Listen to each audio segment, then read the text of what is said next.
2025ರ ಯಶಸ್ವಿ ಕಾರ್ಯಕ್ರಮವಾಗಿ ಮೂಡಿಬಂದ ಹರ್ ಘರ್ ತಿರಂಗ.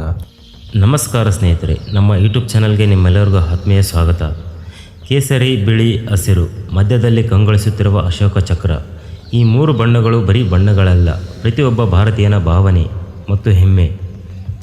ಪ್ರತಿಯೊಂದು ಮನೆಯ ಮೇಲೆಯೂ ನಮ್ಮ ರಾಷ್ಟ್ರಧ್ವಜ ಹಾರಾಡುವಾಗ ಮೂಡುವ ಆ ದೇಶಭಕ್ತಿಯ ಭಾವನೆಯೇ ಬೇರೆ. ಇದೇ ದೇಶದಿಂದ ಸರ್ಕಾರದ ಜಾರಿಗೆ ತಂದ ಅತ್ಯಂತ ಯಶಸ್ವಿ ಅಭಿನಯವೇ ಹರ್ ಘರ್ ತಿರಂಗ. ಇಂದಿನ ವಿಡಿಯೋದಲ್ಲಿ ನಾವು ಈ ಅಭಿಯಾನದ ಹಿನ್ನೆಲೆ, ಧ್ವಜ ಸಂಹಿತೆಯ ನಿಯಮಗಳು, ಧ್ವಜದ ಇತಿಹಾಸ ಮತ್ತು ಈ ಅಭಿಯಾನದ ದೇಶಾದ್ಯಂತ ಉಂಟು ಮಾಡಿದ ಪರಿಣಾಮದ ಬಗ್ಗೆ ಸಂಪೂರ್ಣವಾಗಿ ತಿಳಿಯುತ್ತೇವೆ. ಈ ವಿಡಿಯೋವನ್ನು ಸಂಪೂರ್ಣವಾಗಿ ನೋಡಿ. ಮೊದಲನೇದಾಗಿ, ಈ ಹರ್ ಘರ್ ತಿರಂಗ ಅಭಿಯಾನ ಎಂದರೇನು? ಭಾರತದ 75ನೇ ಸ್ವಾತಂತ್ರ್ಯೋತ್ಸವ ನೆನಪಿಗಾಗಿ ಆಜಾದ್ ಕಾ ಅಮೃತ್ ಮಹೋತ್ಸವ ಆಚರಿಸಿದ ಸಂದರ್ಭದಲ್ಲಿ ಈ ಕಾರ್ಯಕ್ರಮವನ್ನು ಪ್ರಾರಂಭಿಸಲಾಯಿತು. ಭಾರತದ ಸಂಸ್ಕೃತಿ ಸಚಿವಾಲಯವು ಇದರ ಉಸ್ತುವಾರಿ ವಹಿಸಿಕೊಂಡಿದೆ.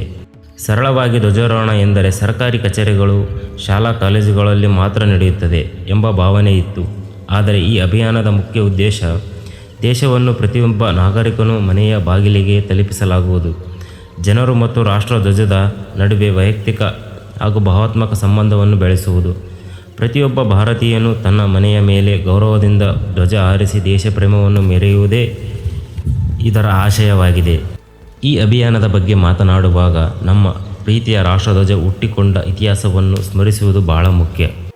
ನಮ್ಮ ಇಂದಿನ ತ್ರಿವರ್ಣ ಧ್ವಜವನ್ನು ವಿನ್ಯಾಸಗೊಳಿಸಿದವರು ಆಂಧ್ರ ಪ್ರದೇಶದ ಮಹಾನ್ ಸ್ವಾತಂತ್ರ್ಯ ಹೋರಾಟಗಾರ ಪಿಂಗಳ್ಳಿ ವೆಂಕಟಯ್ಯ ಅವರು.